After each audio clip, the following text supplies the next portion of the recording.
Olá, queridos, a paz do Senhor, que Deus abençoe vocês.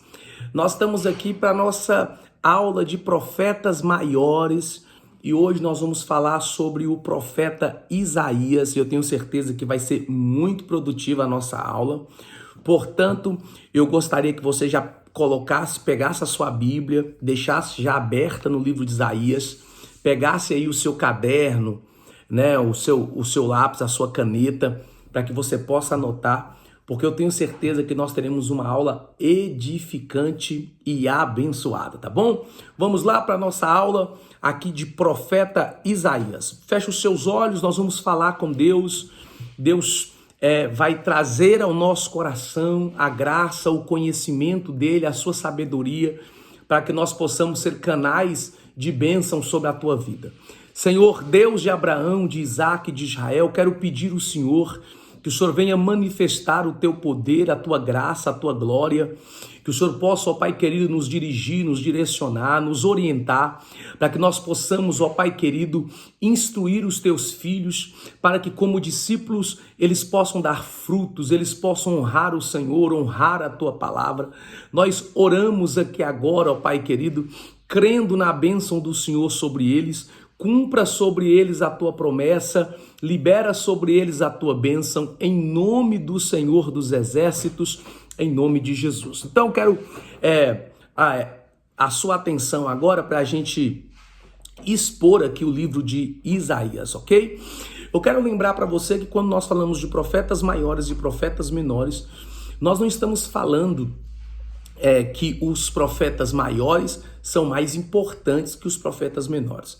E sim, estamos falando sobre o quanto eles profetizaram, né? O tamanho dos seus escritos, o período pelo qual profetizaram. Por isso, os profetas maiores são aqueles que têm o maior número de escritos, né? E aí nós vamos começar aqui hoje com o profeta Isaías, ok? Vamos falar sobre o livro de Isaías, vamos fazer considerações, o propósito do livro, a visão panorâmica do livro, né? E eu tenho certeza que o Espírito Santo vai poder falar ao teu coração, ok? Então o autor do livro de Isaías, o livro leva o nome do seu autor, né? Quem escreveu foi o próprio Isaías, e o livro tem o tema de juízo e salvação. Então o livro de Isaías vai falar sobre o juízo de Deus, mas também sobre a sua salvação. Por conta disso, é que nós chamamos o profeta Isaías de um profeta messiânico, porque Isaías vai falar muito sobre o Messias, sobre o Salvador, né? A data que esse livro foi escrito foi por volta de 700 a 680 a.C., né? 700 a 680 a.C. E nós precisamos fazer algumas considerações preliminares para que você possa compreender o conteúdo desse livro e o quão edificante ele é. O contexto histórico do ministério de Isaías, filho de Amós, foi centrado em Jerusalém durante os reinados de 4 reis de Judá: Uzias, Jotão, Acás e Ezequias. Então a primeira coisa que a gente precisa pontuar é que o ministério de Isaías ocorre na capital de Judá, que era Jerusalém. A gente sempre vai falando isso para que você possa ir gravando, porque quando a gente fala às vezes de Israel, você não consegue compreender o período pelo qual Israel passou quando foi dividido em 2 reinos, né? O reino do sul e o reino do norte. O reino do norte era o reino de Israel, que tinha por capital de Samaria, né? Reino do norte. E o reino do sul era o reino de Judá, que tinha por capital Jerusalém. Então nós vamos perceber que o ministério do profeta Isaías é um ministério que a sua geografia está em Jerusalém. Então Isaías é o que nós chamamos de um profeta da capital, né? Esse Isaías, ele é filho de Amós e o seu ministério se deu no tempo de 4 reis, né? 4 reis de Judá, 4 reis de Judá. Quais foram eles? Uzias, Jotão, Acás e Ezequias, né? Isso no capítulo 1 de Isaías, versículo de número 1, a Bíblia diz assim: visão de Isaías, filho de Amós, a qual ele viu a respeito de Judá e Jerusalém, nos dias de Uzias, Jotão, Acás e Ezequias, reis de Judá. Então, veja, o próprio versículo 1, no capítulo 1, que é um versículo introdutório, o Isaías já traz essas informações. De quem ele é filho de Amós, qual é a geografia que ele vai profetizar, onde vai se dar o seu ministério é na capital de Jerusalém, e é o reino do sul, o reino de Judá. E em que período que se dá o ministério do profeta Isaías? No período desses 4 reis, né? Que foi Uzias, Jotão, Acás e Ezequias, ok? Então, isso é bom você até marcar na sua Bíblia para que o seu estudo fique melhor aperfeiçoado, ok?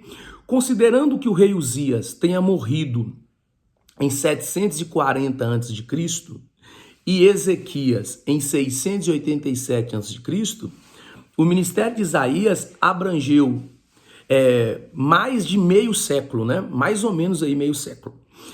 Segundo a tradição, Isaías foi cerrado ao meio pelo filho de Ezequias, o ímpio rei Manassés, em 680 a.C. Então, vamos lá para que a gente pontue isso aqui.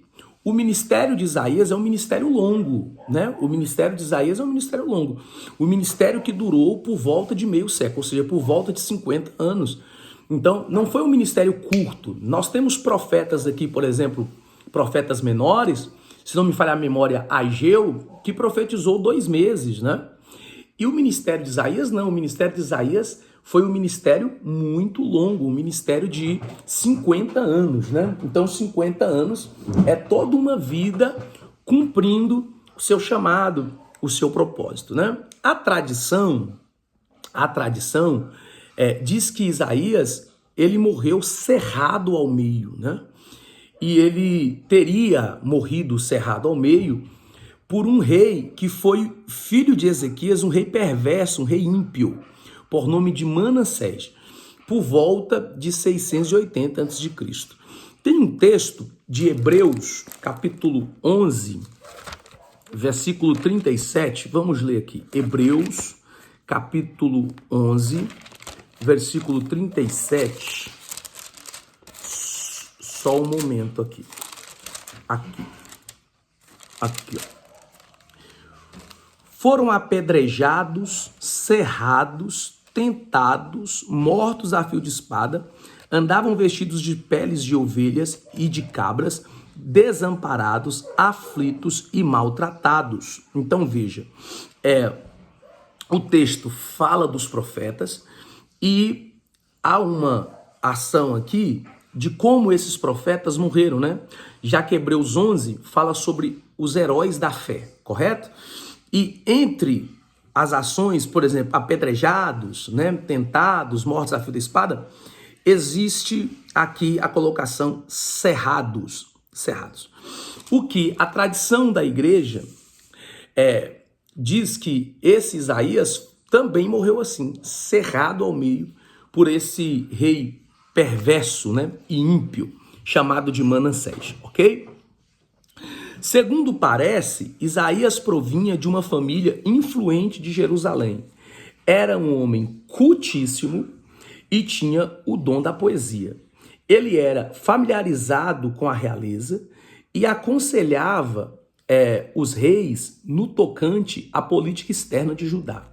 É considerado o mais literário e influente dos profetas. Era casado com uma profetisa, tinha 2 filhos, cujos nomes representavam mensagens simbólicas à nação. Então, nós precisamos pontuar isso aqui, né? Isso aqui é importantíssimo. Isaías era certamente de uma família influente, né? Ele era de uma família muito relevante em Jerusalém e talvez por conta disso as pessoas tinha mais facilidade de ouvir a sua mensagem, né? Porque a família que ele vinha era uma família influente, uma família relevante dentro de Jerusalém. Pelo o escrito de Isaías, já dá para perceber que Isaías era cultíssimo. Ele era um homem muito culto e era um homem que tinha o dom da poesia, né? Ele entregava profecias, né? De forma poética, né? E isso também está muito claro dentro dos seus escritos, né? Provavelmente a sua família era ligada à realeza, então, de uma forma ou de outra, ele era parente, né?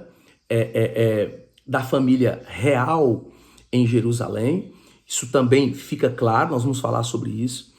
E ele tinha, e talvez por conta disso, ele tinha acesso real ao palácio, ao trono, né?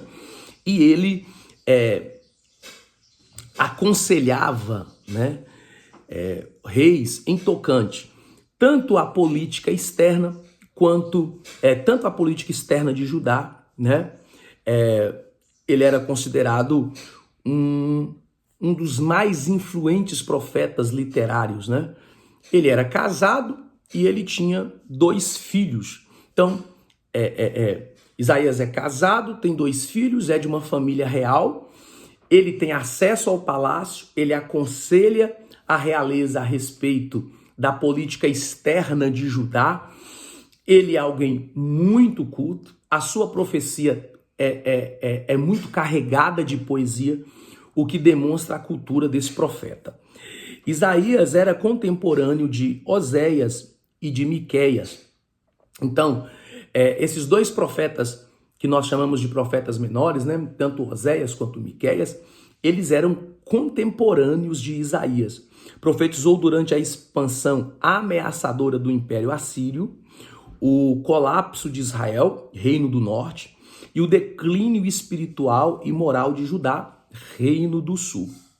Isaías advertiu o rei Acaz de Judá a não buscar a ajuda dos assírios contra Israel e a Síria. Advertiu o rei Ezequias, depois da queda de Israel em 722 a.C., a não fazer alianças com nações estrangeiras contra a Síria.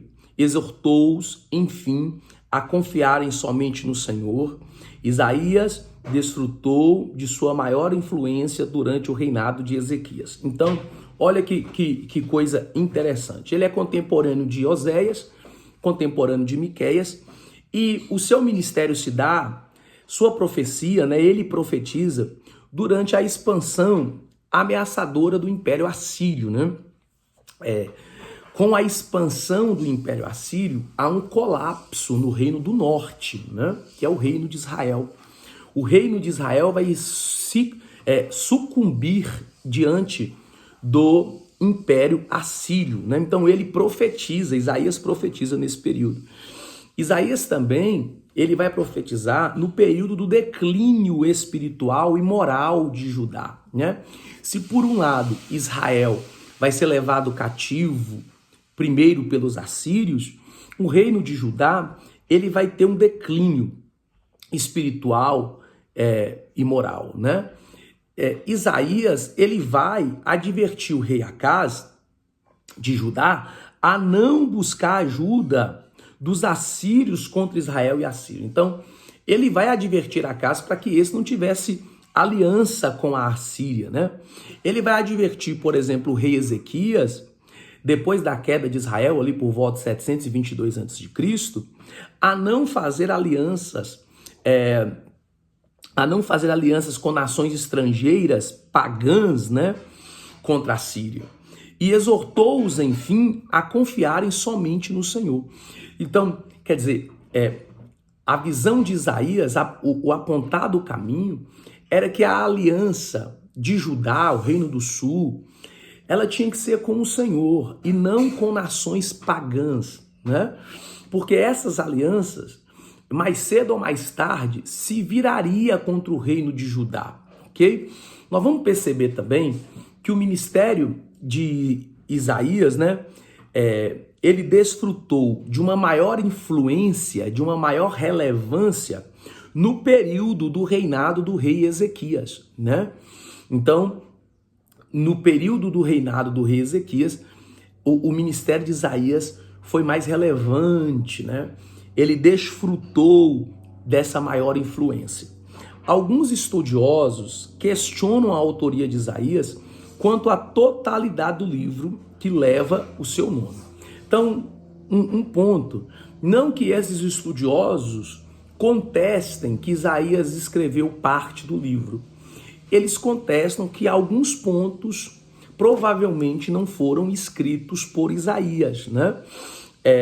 Eles atribuem somente o capítulo 1 e 39, os capítulos 40 e 66, são atribuídos a outro autor, ou autores que teriam vindo 1 século e meio mais tarde. Não existe, porém, nenhum fato bíblico que nos leve a rejeitar a autoria de Isaías para todo o livro. As mensagens de Isaías, no capítulo 40 e 66, destinados aos exilados judaicos em Babilônia, muito tempo depois de sua morte, enfatizam o poder de Deus em revelar eventos futuros específicos através dos seus profetas. Então veja, não há nada na Bíblia, não há nada no compêndio bíblico que nos faz crer que parte do livro de Isaías não fora escrito por ele. Esses estudiosos que contestam alguns capítulos, contestam por causa da fala profética de Isaías ao enxergar o futuro. O que está dentro desse ministério profético dele. Por exemplo, quando ele anuncia que Ciro seria o ungido, o libertador de Israel, ou seja, Ciro seria o canal de Deus para libertar Israel de Babilônia, alguém está olhando para o texto de Isaías falando de um Ciro que ainda nem tinha nascido e está dizendo, olha, ele não pode ter escrito isso, porque Ciro veio muitos anos depois dele já ter morrido, né?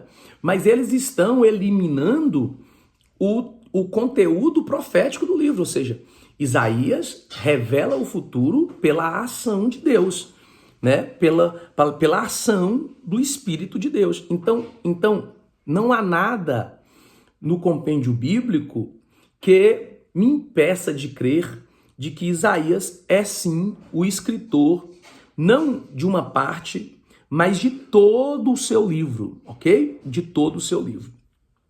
Se aceitarmos os fenômenos das visões e revelações proféticas, cai por terra o obstáculo principal da crença de que Isaías realmente escreveu o livro inteiro. As evidências que sustentam esta posição são abundantes e podem ser classificadas em duas categorias. Primeira, evidências internas no próprio livro, que inclui o título no capítulo 1, versículo 1. E os numerosos paralelos pensamentos marcantes entre ambas as seções do livro. Um exemplo notável é a expressão o Santo de Israel, que ocorre 12 vezes no capítulo 1 e 39 e 14 no capítulo 40 ao 66, mas somente 6 vezes no restante do Antigo Testamento. Nada menos que 25 formas verbais hebraicas aparecem nas duas divisões de Isaías. Expressões estas não são encontradas em nenhum outro livro dos livros proféticos do Antigo Testamento. As evidências externas incluem o testemunho do Talmude e do próprio Novo Testamento, que abriu todo o livro, que atribuiu todo o livro ao profeta Isaías. Então, veja, há sim fundamentos palpáveis para que a gente considere que Isaías escreveu todo o livro. E aí nós temos pelo menos duas especificações, duas evidências importantes. Primeiro, uma evidência interna, e depois uma evidência e depois as evidências externas. Quando a gente fala da evidência interna, a gente vai ver, por exemplo, que no capítulo 1, versículo 1, nós já lemos aqui, o próprio Isaías se apresenta. Isaías, que era filho de Amós, né? Que profetizou nos reinados de rei tal, né? Então, quer dizer, ele mesmo se apresenta. Isso é palpável, né? De que esse livro é dele, ele se apresenta. Segundo, e também importante, há frases que aparecem aqui que são muito palpáveis. Por exemplo, a expressão o Santo de Israel, o Santo de Israel, ocorre 12 vezes do capítulo 1 ao capítulo 39. Então, quer dizer, a forma de se expressar, a forma de se falar denota isso. Por exemplo, aparece 14 vezes do capítulo 40 ao 66, né? Então, nessas duas divisões de Isaías, aparece muitas vezes essa expressão, o Santo de Israel, né? Em comparação, para que você tenha uma ideia, essas expressões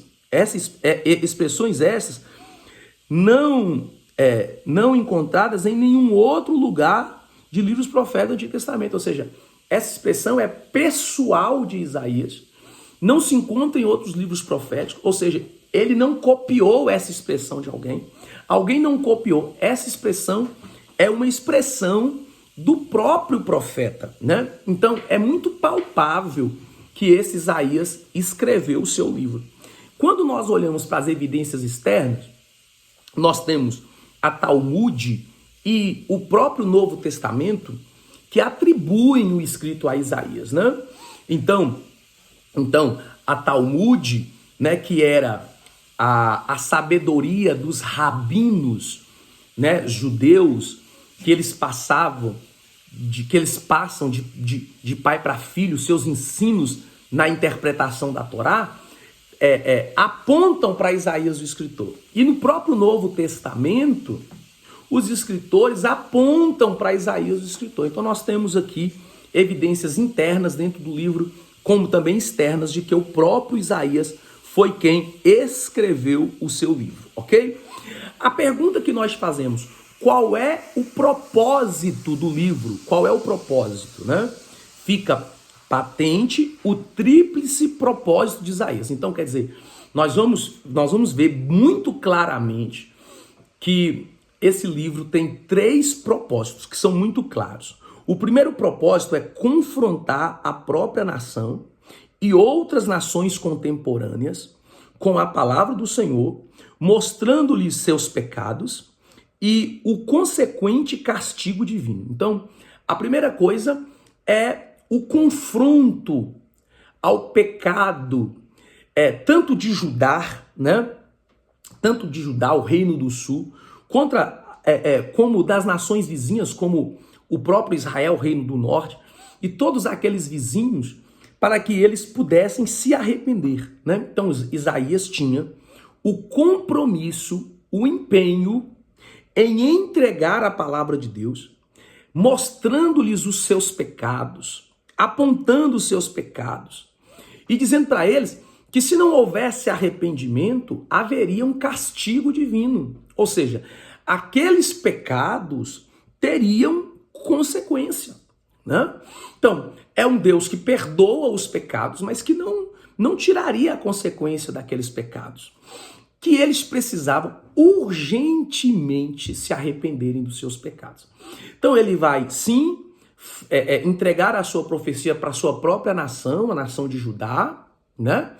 Mas ele também vai profetizar para aquelas nações vizinhas. O segundo propósito do livro é profetizar esperança à geração futura de exilados judaicos, que seria restaurada do cativeiro, e a qual Deus redimiria como luz aos gentios. Então, segundo propósito, é dizer que o cativeiro, que seria a maneira de que Deus traria castigo a esse povo escolhido, né? Que esse cativeiro, ele acabaria. Ou seja, esse cativeiro, ele não duraria para sempre.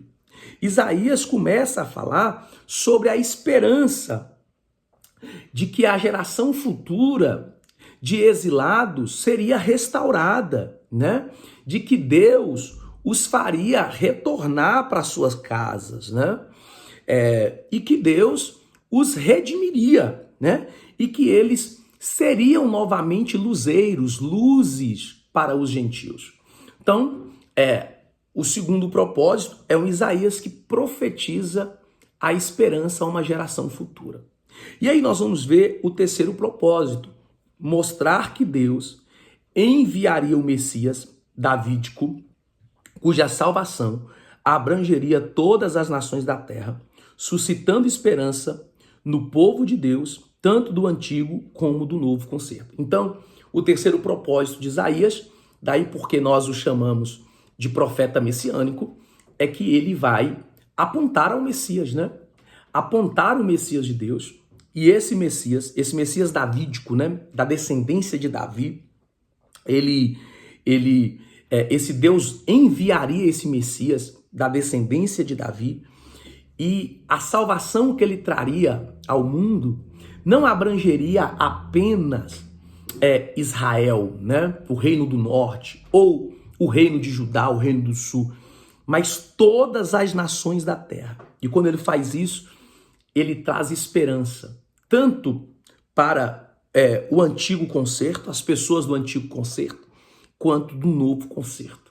Que esse Messias, o Salvador, ungido, verdadeiramente viria. E aí nós vamos conseguir ter uma visão panorâmica desse livro. Os 66 capítulos de Isaías podem ser divididos naturalmente em duas sessões. Então, isso é bom que você anote, é bom para o seu ensino. Então, quando nós vamos olhar Isaías de uma forma panorâmica, né, igual, a gente vai dividir o livro em duas sessões. A primeira sessão vai do capítulo 1 ao capítulo 39. Então, a primeira sessão do capítulo 1 ao capítulo 39. E a segunda sessão do capítulo 40 ao capítulo 66. Então, anota isso porque é importante. Isaías tem um tríplice propósito: confrontar a própria nação e confrontar as suas nações contemporâneas, para que elas se arrependam dos seus pecados, porque senão Deus enviaria juízo. Segundo o propósito, trazer esperança à geração futura de exilados, de que eles voltariam para casa e que seriam restaurados do cativeiro. Terceiro propósito, mostrar o Messias davídico prometido, que ele se manifestaria e traria salvação tanto para judeus quanto para gentios. E aí, quando eu olho para uma visão panorâmica do livro, eu vejo que o livro tem 66 capítulos. Então, o livro de Isaías tem 66 capítulos. E esses capítulos são divididos em duas sessões. A primeira sessão vai do capítulo 1 ao capítulo 39. E a segunda sessão, do capítulo 40 ao capítulo 66. Em certos aspectos, Isaías é uma Bíblia em miniatura. Sua dupla divisão ressalta o julgamento e a salvação, correspondentes aos temas principais do Antigo e do Novo Testamento. Olha que comparação legal.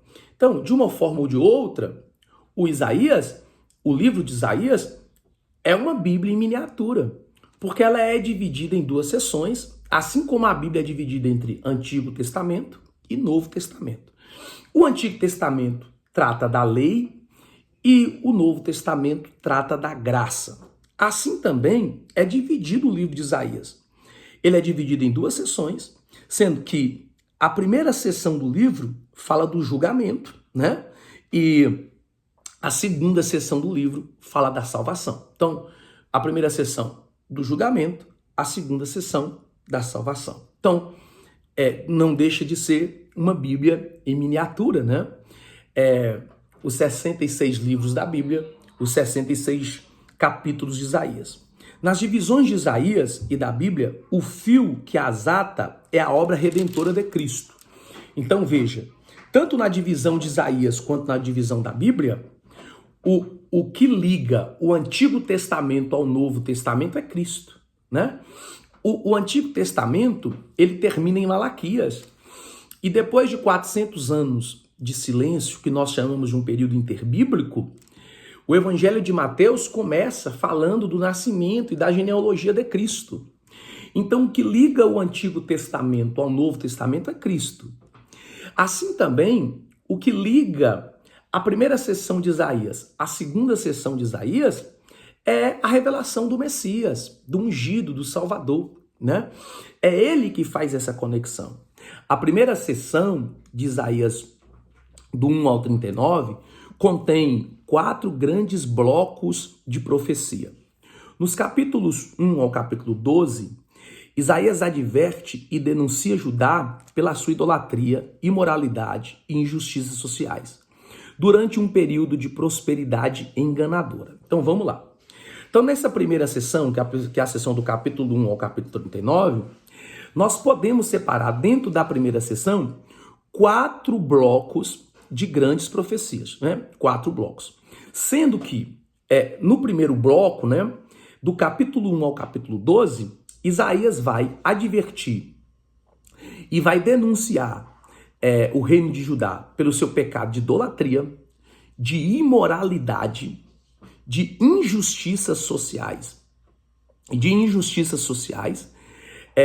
durante um período que havia aparente prosperidade, ou seja, era uma prosperidade enganadora, porque Judá estava vivendo um declínio moral, de idolatria, de imoralidade e de injustiças sociais. Ou seja, o pobre estava cada vez mais pobre, o rico cada vez mais rico, e o rico desfrutava da miséria do pobre, né? Olha isso. Entrelaçados com a mensagem da condenação vindoura, há importantes profecias messiânicas, né?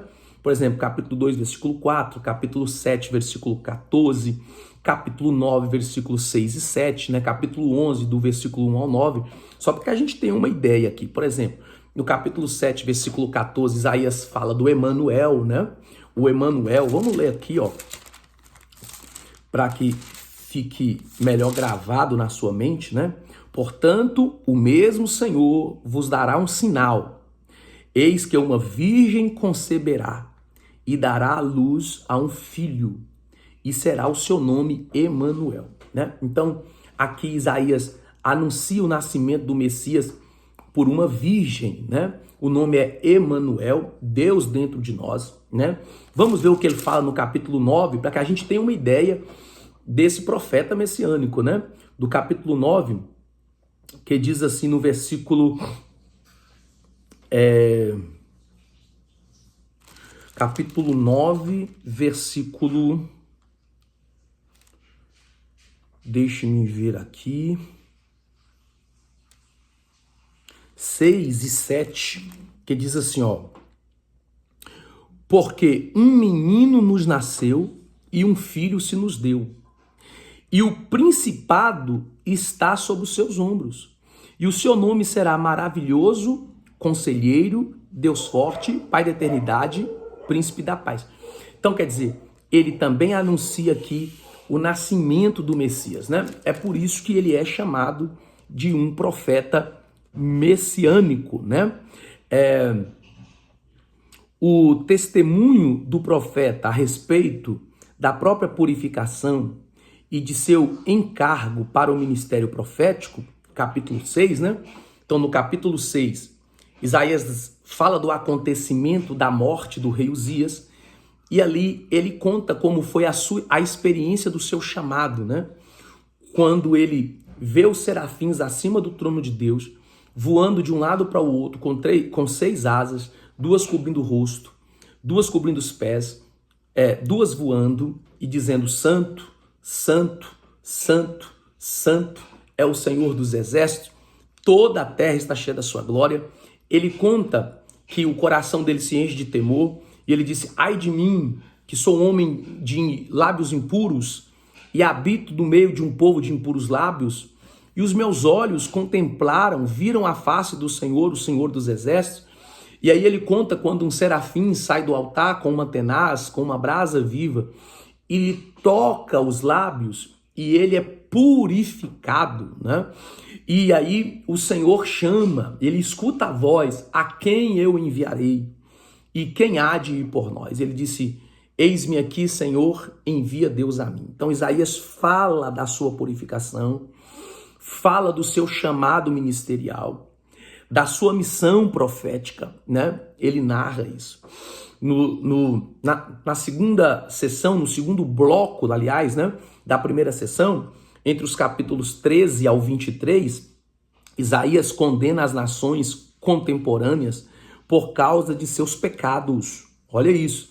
Então, nesse segundo bloco dentro da primeira sessão, o foco de Isaías é essas nações contemporâneas, essa nação do seu tempo.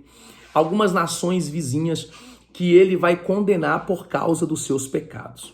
Já no terceiro bloco da primeira sessão, que é entre os capítulos 24 e o 35, contém um amplo leque de promessas proféticas de salvação e juízos futuros. Então, nesse terceiro bloco, Isaías ele tem um leque bem estendido, aonde ele vai falar sobre salvação, sobre um Deus que salva, sobre um Deus que tem misericórdia, né? Sobre um Deus que ama, mas ele também vai falar sobre os juízos futuros, os juízos que haveriam sobre aquele povo.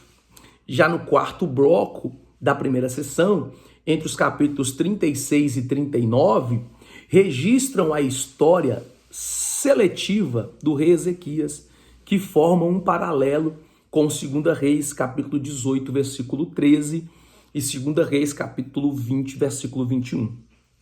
Na segunda sessão, que é do capítulo 40 ao capítulo 66, traz algumas das profecias mais profundas da Bíblia a respeito da grandeza de Deus e da vastidão de seu plano de redenção. Esses capítulos inspiraram esperança e consolo ao povo de Deus durante os anos finais do reinado de Ezequias, capítulo 38, versículo 5.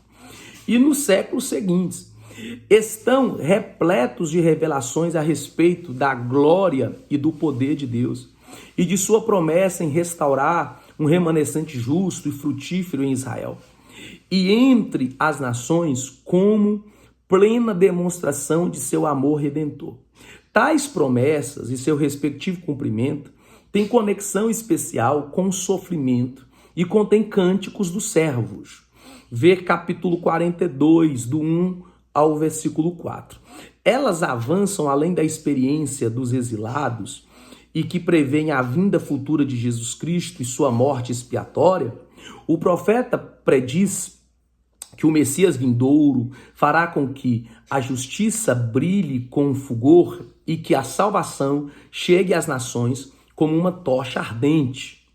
Condena a cegueira espiritual e recomenda a oração intercessória e labuta espiritual pelo povo de Deus, para que todas as promessas sejam cumpridas. Então veja, se na primeira sessão Isaías vai falar muito sobre julgamento, sobre juízo, na segunda sessão ele vai falar muito sobre salvação. Aqui, na segunda sessão, do capítulo 40 ao capítulo 66, nós vamos encontrar as importantes profecias que tanto deram esperança no período do rei Ezequias, quanto nos períodos futuros e até os dias de hoje, né? Então Isaías vai revelar a Cristo, né, ao Senhor Jesus como Messias, e ele vai falar sobre um Messias que levou sobre si nossas dores e os nossos pecados, né? Ele vai falar sobre um Messias que daria a sua vida pela salvação da humanidade. E eu quero citar aqui alguns textos importantes de Isaías, até para que você grave, né, que são importantíssimos. Por exemplo, Isaías 53, que diz assim: quem deu crédito à nossa pregação e a quem se manifestou o braço do Senhor? Porque foi subindo como renovo perante ele e como raiz de uma terra seca. Não tinha parecer e nem formosura. E olhando nós para ele, nenhuma beleza víamos para que o desejássemos. Era desprezado e o mais indigno entre os homens, homem de dores, experimentado nos trabalhos, e como um de quem os homens escondiam o rosto, era desprezado e não fizemos dele caso algum. Versículo 4. Verdadeiramente, ele tomou sobre si as nossas dores e enfermidades, levou sobre si, e nós o reputamos por aflito, ferido de Deus, ferido e pelas nossas transgressões e moído pelas nossas iniquidades. O castigo que nos traz a paz estava sobre ele, pelas suas pisaduras fomos sarados. Então, aqui vai revelando Jesus, né? Ele vai trazendo aqui características pessoais do próprio Jesus e também do seu ministério. Olha, esse texto de Isaías que é importante a gente gravar aqui, ó. Capítulo 55, versículo 6, é tão conhecido. Buscai ao Senhor enquanto se pode achar e invocai enquanto ele está perto. Olha isso. Olha o versículo 8. Porque os meus pensamentos não são os vossos pensamentos, nem os vossos caminhos, os meus caminhos, diz o Senhor. Por como não se lembrar de Isaías 61, que diz: o Espírito do Senhor Deus está sobre mim, porque o Senhor me ungiu para pregar boas novas aos mansos e enviou-me a restaurar os contritos de coração, a proclamar a liberdade aos cativos e a abertura de prisão aos presos, a apregoar o ano aceitável do Senhor, o dia da sua vingança, a vingança do nosso Deus, e a consolar todos os tristes. Então nós vamos ver aqui profecias extraordinárias deste profeta, né, o profeta Isaías. Ele avança, além das experiências dos exilados, ele prevê essa vinda de Cristo, a revelação do Messias, né? E aí nós vamos ver algumas características especiais desse livro. 8 aspectos básicos caracterizam o livro de Isaías. Primeiro, em sua maior parte está escrito em forma poética e é insuperável como joia literária na beleza, poder e versatilidade. Então, a grande parte de Isaías, ele escreve de forma poética. Segundo, é chamado o profeta evangélico, porque dentre todos os livros do Antigo Testamento, suas profecias contêm declarações mais plenas e claras sobre Jesus Cristo. Então, segundo, ele é considerado um profeta evangélico. Quando nós falamos do evangelho, né? As boas notícias que ele mesmo fala em Isaías 61, o Senhor me ungiu para pregar boas novas. Então ele fala das boas novas e anuncia. Nenhum outro livro vai falar tanto sobre Jesus como o livro do profeta Isaías. Terceiro, sua visão da cruz, capítulo 53, é a profecia mais específica e detalhada sobre a morte expiatória de Cristo, né? Então, quer dizer, no capítulo 53, que nós lemos há pouco instante, ele fala muito profundamente, né, sobre a crucificação, sobre a ação expiatória de Jesus, né? E aí nós temos aqui, quarto, é o mais teológico e extenso de todos os livros proféticos do Antigo Testamento. O período de tempo ali tratado remonta à criação dos céus e da terra, Isaías 42, 5, e olha para o futuro, aos novos céus e nova terra, Isaías 65, versículo 17. Então, quer dizer, o que o livro trata, ele é tão extenso profeticamente, que ele fala dos primórdios da terra, né? E ao mesmo tempo ele aponta para um novo céu e uma nova terra.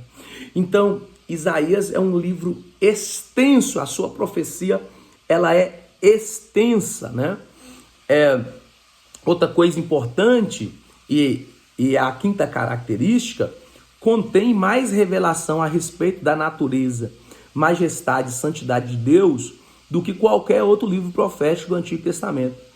O Deus de Isaías é santo e todo-poderoso, aquele que julgará o pecado e a iniquidade dos seres humanos e nações, sua expressão predileta para Deus é o Santo de Israel. Veja, esse Deus de amor, né? Isaías trata desse Deus de amor de uma forma tão específica, né? Que ele contém revelações dessa natureza desse Deus. Esse Deus majestoso, da majestade, da santidade de Deus, né? Nenhum outro livro do Antigo Testamento relata tanto essa natureza divina. Para que você tenha uma ideia, Isaías vai tratar Deus como o Santo de Israel, quer dizer, um Deus santo. Ele não aceita os pecados daquela nação. Como diz o ditado, Deus ama o pecador, mas Deus não ama os seus pecados. Então imagine comigo se nesse período de hoje que nós vivemos, que a ideia, entre aspas, de que as pessoas têm de Deus é que esse Deus não julga, que esse Deus não condena, que esse Deus não trata, né? Então quer dizer, esse Deus que para eles é o Deus do amor, na concepção errada que eles têm de amor, não é um Deus que corrige.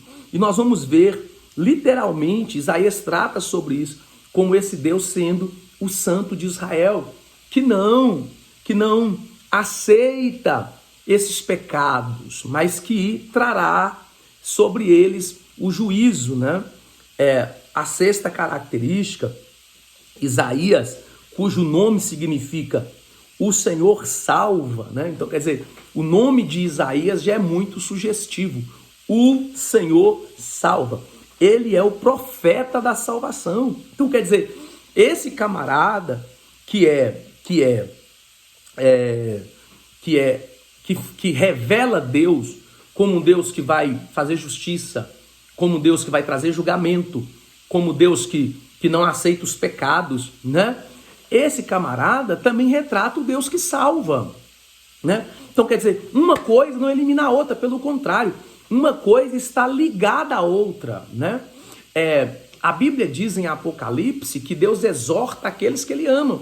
Então, o confronto, quando Deus nos confronta com a sua palavra, Ele nos confronta com a sua palavra pelo amor que Ele tem a nós, né? Então, Ele nos ama e por conta disso Ele nos confronta para que nós possamos alinhar a nossa vida. Por isso Isaías é o profeta da salvação. Ele emprega a palavra salvação quase 3 vezes mais do que todos os demais livros proféticos do Antigo Testamento. Ele fala muito sobre salvação, né? Isaías revela que o propósito divino da salvação será somente realizado em conexão com o Messias. Ou seja, não existe salvação sem Cristo. Ou seja, nós não precisamos matar um animal para derramar o sangue, porque o sangue de Jesus nos purifica de todo pecado. O sacrifício de Cristo como Cordeiro de Deus foi feito para nos conectar à graça, né? Não existe salvação sem Cristo, né? Toda salvação, a palavra salvação vem do advento do Messias, da manifestação do Messias, né? A sétima característica desse livro, Isaías faz frequentes referências aos eventos redentores da história de Israel. Êxodo 4, Êxodo 11, a destruição de Sodoma e Gomorra, capítulo 1, versículo 9, e a vitória de Gideão contra os midianitas, capítulo 9, versículo 4 a seguir. Além disso, faz alusões aos cânticos proféticos de Moisés, de Deuteronômio 32, né? Então, Isaías traz sim, ele pontua textos importantes de todo o Antigo Testamento, né? E a oitava característica é que Isaías juntamente com Deuteronômio e os Salmos, um dos livros do Antigo Testamento mais citados e aludidos no Novo Testamento. Então, quer dizer, junto com Deuteronômio, com Salmo, né? Deuteronômio falando da lei, Salmos falando da poesia de Israel, dos cânticos de Israel, Isaías é um dos livros mais citados do Novo Testamento. E aí, quando eu olho para Isaías e olho para o Novo Testamento, eu consigo visualizar o livro de Isaías ante o Novo Testamento, né? o livro de Isaías cumprindo-se no Novo Testamento. O livro de Isaías sendo citado no Novo Testamento, né? Isaías profetiza a respeito de João Batista como aquele destinado a ser o precursor do Messias. Isaías 40, 3 ao 5. Olha o que Isaías fala, para que você tenha uma ideia como ele fala, né, de João Batista, como ele fala de João Batista, ok? Eu sei que a aula ficou um pouco mais longa, mas é importante que nós tratemos disso aqui aos mínimos detalhes, né? Para que você possa ser abençoado. Olha, Isaías 40, do 3 ao 5. Voz do que clama no deserto, preparai o caminho do Senhor, endireitai as suas veredas, endireitai as veredas do nosso Deus. Todo vale será exaltado, e todo monte e todo outeiro serão abatidos, e o que está torcido se endireitará, e o que é áspero se aplanará, e a glória do Senhor se manifestará. E toda a carne juntamente verá que foi a boca do Senhor que disse isso. Então ele anuncia: voz do que clama no deserto, preparai o caminho do Senhor. Ele está falando de quem? De João Batista. Olha o que diz no capítulo 3 aqui, ó, do Evangelho de Mateus. Capítulo 3 do Evangelho de Mateus, versículo 1, só para que você tenha uma comparação. Olha o que diz: e naqueles dias apareceu João Batista pregando no deserto da Judéia, dizendo: arrependei-vos, porque é chegado o reino dos céus. Versículo 3: porque este é o anunciado pelo profeta Isaías, que disse: voz do que clama no deserto, preparai o caminho do Senhor e endireitai as suas veredas. Então, é Isaías, texto de Isaías cumprindo ante ao Novo Testamento. E também pré-anunciando a vinda do Messias, né? Seguem-se muitas de suas profecias messiânicas sobre a vida e ministério de Jesus Cristo, sua encarnação, sua divindade, né? Sua juventude, né? Nós temos aqui diversidades de texto, sua missão, né? Sua obediência, sua mensagem e unção pelo Espírito, né? Seus milagres, seus sofrimentos, sua humilhação, sua segunda vinda, sua morte expiatória, né? Então, quer dizer, nós vamos ter aqui muitos textos que vão demonstrar o cumprimento de Isaías no Novo Testamento, né? Então, esse livro, que é um livro tão importante, mais para frente nós vamos fazer um resumão desse livro aqui para você, que esse livro é um livro tão importante, mas eu acredito que nós conseguimos hoje detalhar aqui o livro do profeta Isaías, que está inserido naquilo que nós chamamos de profetas maiores. Então você vai assistir essa aula. Se tiver qualquer dúvida, você vai tirar as dúvidas aí no nosso grupo. Você vai mandar aí as perguntas, nós vamos tirar as dúvidas. Ou até mesmo aqui no vídeo, você pode deixar aqui no YouTube e nós vamos tirar as dúvidas. E eu tenho certeza que Deus vai estar te abençoando, tá bom?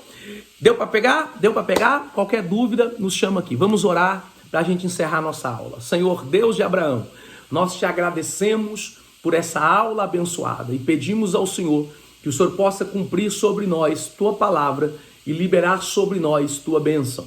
Que o Senhor possa, ó Pai querido, mover sobre nós de forma especial. Que a tua palavra que hoje foi ministrada possa entrar ao nosso coração e que nós possamos ser testemunhas do Senhor. Nós nos rendemos ao Senhor, nós nos entregamos ao Senhor para a glória do teu santo nome, em nome de Jesus. Queridos, vou ficando por aqui. Boa aula, que Deus te abençoe, fique com Deus e até a próxima. Paz do Senhor.